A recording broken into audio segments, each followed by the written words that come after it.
يبدأ فيلمنا في سنة 1918 في تكساس لما كان وباء الإنفلونزا الإسبانية منتشر. بنشوف هنا بنت اسمها بيرل عايشة في مزرعة مع أمها وأبوها، وعندها حلم وهي إنها تصير نجمة مشهورة جدا، ولكن أمها روث بتكون صارمة معاها جدا وبتخليها تعمل شغل البيت والمزرعة وكمان تعتني بأبوها المريض. وهنا بنشوفها وهي بتدي الأكل لحيوانات الحظيرة، وشوية بتتكلم معاهم وبتقول لهم إنها في يوم من الأيام حتصير نجمة مشهورة. وشوية بتدخل بطة للحظيرة فبتقتلها بيرل بالمدرة، وبتروح للبحيرة واللي بيكون فيها تمساح مسميتها بيرل تينا وبتعطيها البطة بالمدرة. بعد ده بنشوف هنا بيرل وهي بتقرأ في رسالة من زوجها هاورد واللي بيكون جندي وتم إرساله للحرب. في اليوم الثاني بتروح بيرل للمدينة وبتدخل للسينما عشان تتفرج على فيلم. بعد كده وهي واقفة برا السينما بيقابلها راجل مز وهو عارض الأفلام، وبتعرف عليها وبتحكي له شوية عن نفسها وإنها عايزة تكون نجمة، فبيعطيها لقطة من شريط الفيلم اللي تفرجت عليه في السينما. وهي راجعة للبيت على دراجتها بتطير منها اللقطة وبتطيح في حقل ذرة، فبتنزل من دراجتها وبتحاول تدور عليها.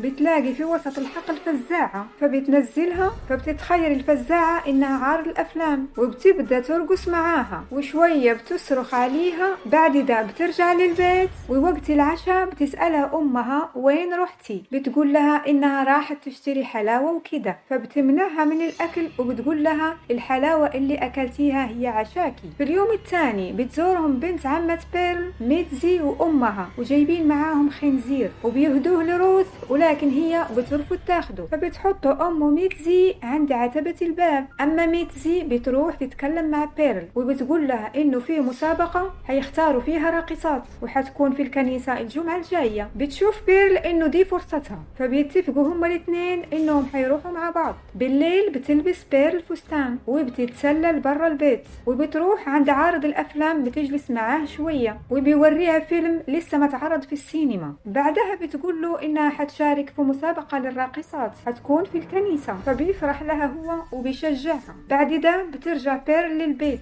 وبتسمع أمها وهي بتبكي. في الصباح بتخرج بيرل أبوها برا وبتحاول ترميه في البحيرة عشان التمساح ياكله، وفجأة بتشوفها أمها وبتسألها إيش بتعملي؟ بتقول لها ولا حاجة، فبتطلب منها تدخله البيت. في وقت العشاء بتعرف روث من بيرل إنها عايزة تشارك في مسابقة اختيار الراقصات اللي حتكون في الكنيسة، وبترفض تخليها تشارك وبتبدأ تقول لها إنه ما في حد حيقبلك بعد ما يكتشفوا إنه عندك ميولات عنيفة ومختلة وبتحبي تقتل الحيوانات. فبيدخلوا في نقاش حاد جدا وبتضرب روث بيرل كف والتانية بتدفعها ناحية المدفأة، فبتمسك النار في ملابس روث وبتحترق كلها. بتحاول بيرل تساعدها فبتكب عليها موية مغلية عشان تطفي النار. بعد ما بتنطفي النار بتكون روث لساتها حية، فبتجرها بيرل للقبو وبتقفل عليها هناك. بتخرج من البيت وبتروح عند عارض الأفلام وبتبات عنده، وفي الصباح بيوصلها للبيت بعربيته عشان تغير ملابسها وتجهز للمسابقة. ولما بيدخل للبيت بيشوف الفوضى اللي في المطبخ وأبو بيرل المريض وبيحس بالريبة، بيسمع صوت ضرب من القبو، فبتكذب عليه بتقول له إنه ده الكلب بتاعنا حبسته في القبو لأنه عمل فوضى في المطبخ. وبتخرجه من البيت وبتروح بيه للحظيرة وهي بتتكلم معاه بذل لسانها وبتقول له إنه ما عندهم كلب، بيخاف هو منها وبيحاول يقول لها إنه لازم يروح. فبتتعصب وبتبدأ تصرخ عليه، ولما بيركب في العربية فجأة بتوقف في وجهه وبتقول له انت ما راح تخليني هنا، وبتغرز المدرة في صدره وبتقتله. بعدها بترميه للتمساح تينا في البحيرة. بتلبس ملابسها وبتتجهز للمسابقة، وقبل ما تطلع من البيت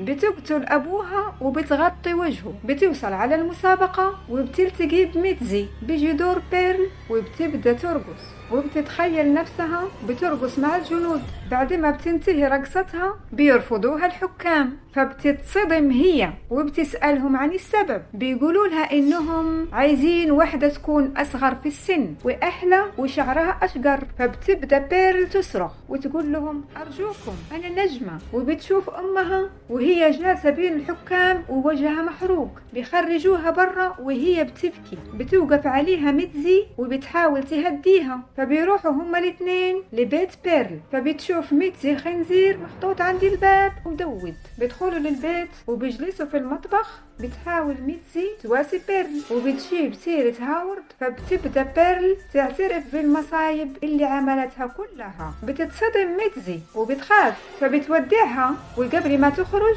بتهنيها بيرل على ربحها المسابقة. بس ميتزي بتنكر انها ربحت، فبتقول لها بيرل ما تكذبي عليا، فبتعترف انها هي اللي ربحت. فبتحذرها بيرل وبتقول لها الكلام اللي قلته يبقى بينا. بعدها بتخرج ميتزي من البيت وبتتبعها بيرل وشايلة في ايدها فأس، وبتجري وراها لحد ما بتقدر تضربها في ظهرها بيه، وبتقطعها لأوصال وبترميها في البحيرة. بعدها بترجع للبيت وبتجلس جثث أمها وأبوها على طاولة الأكل وبترتبها، وبتولع الشمع وبتحط على الطاولة الخنزير المدود، وبتتخيل إنها بتتعشى معاهم. وفي آخر الفيلم بيرجع هاورد من الحرب وبيدخل للبيت وبيشوف المنظر الصادم، وبترحب به بيرل وهي بتضحك له بطريقة غريبة وبتبكي. ودي هي نهاية الفيلم. أتمنى يكون عجبكم، ولا تنسوا تدعموا القناة باللايك والشير والسبسكرايب. باي باي.